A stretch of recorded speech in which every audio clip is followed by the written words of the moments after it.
Welcome back to our special edition of Insight. A little longer than normal, but it's not usual for us to catch up with a gentleman who has created history in our country. We're talking about P.J. Patterson. He has written a book about it, My Political Journey.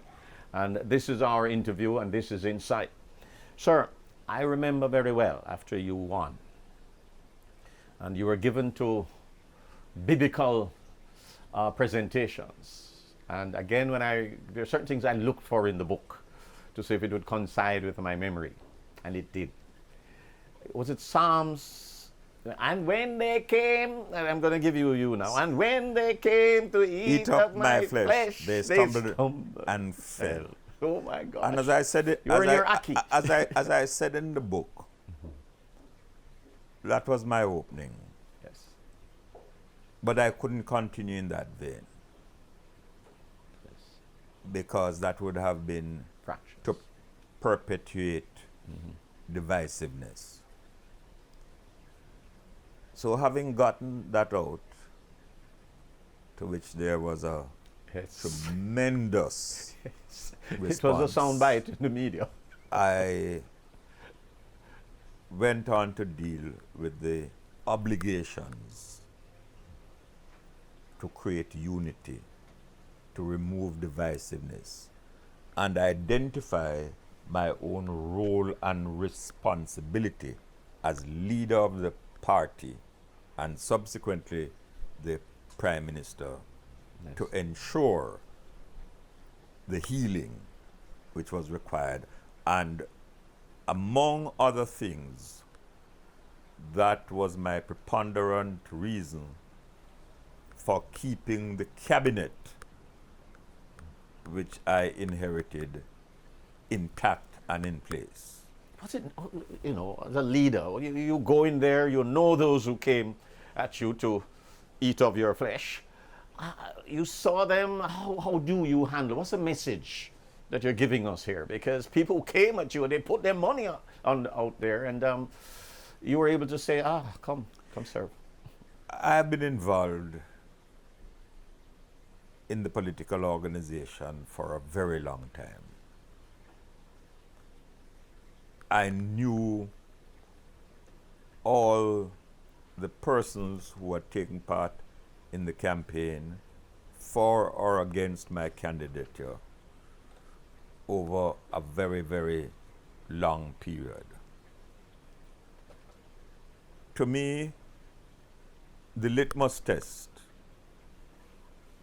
was whether or not they were committed to the party in the sense of accepting our constitutional framework and accepting that there is a mission that the party was obliged to pursue for the upliftment of the people.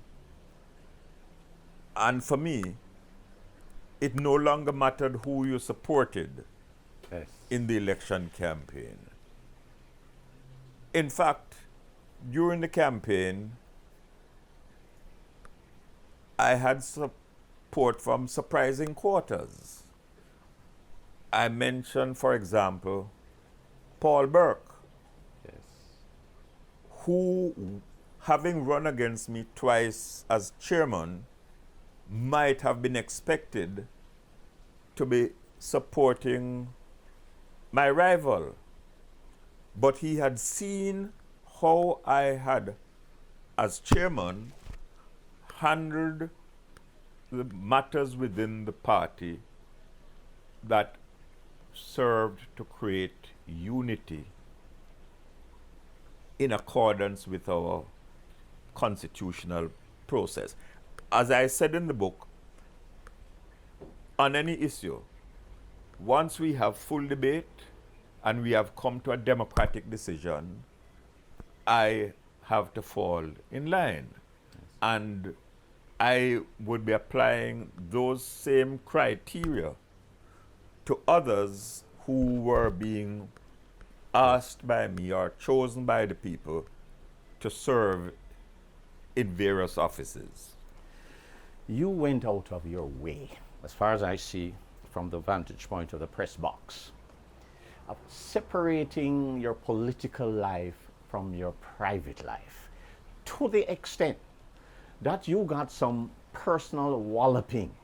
Your name was dragged in all kinds of various ways, called all kinds of things.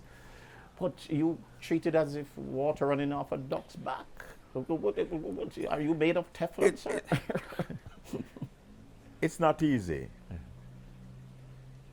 And it's hurtful. But you have to know who you are. You have to know what is true and what is false. And once you know the truth and you have confidence in the truth, then you must be able to pursue your course, no matter the aberrations, no matter the insults. There were some persons, particularly in the campaign, who had said very nasty and very offensive things. But I know who I am. And Norman Manley, who is my lodestar, Yes. as mentioned in the book, I had learned a lot watching him. One of the things which I learned from him is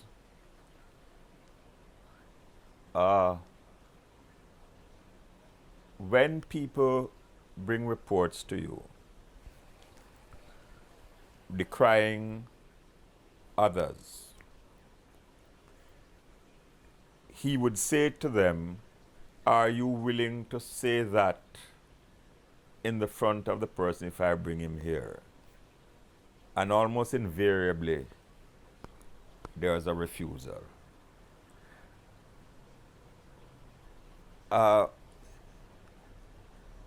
At all times, I knew more than the others. They would never know all that I knew.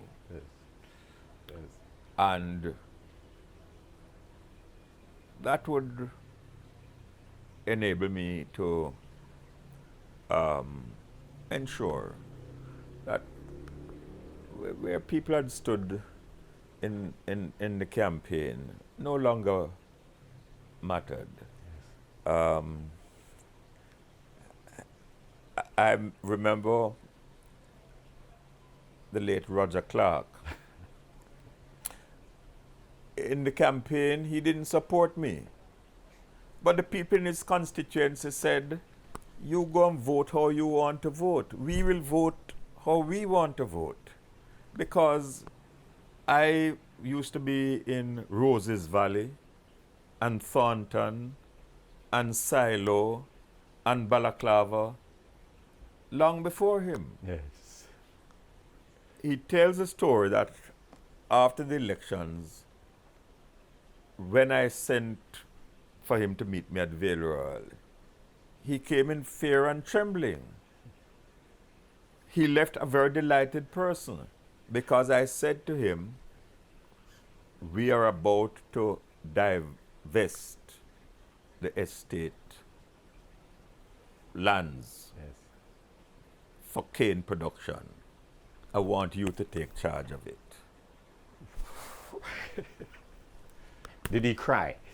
No, well, you know, but everyone knows Roger. At heart, very kind person, very considerate person, Yes.